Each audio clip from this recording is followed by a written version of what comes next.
Nasa Biblia po yung utang na loob, kapatid. Sa Kristiyano, kapatid, tayo po tumatanaw ng utang na loob.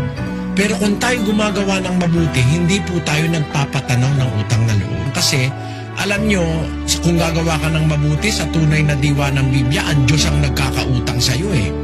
Pakinggan nyo sa isang talata ng Kawikaan. Ang naaawa sa dukha ay nagpapautang sa Panginoon, at ang kanyang mabuting gawa ay babayaran sa kanya uli.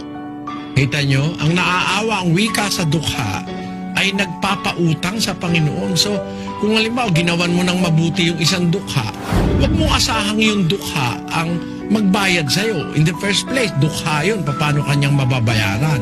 Pero may magbabayad po nun.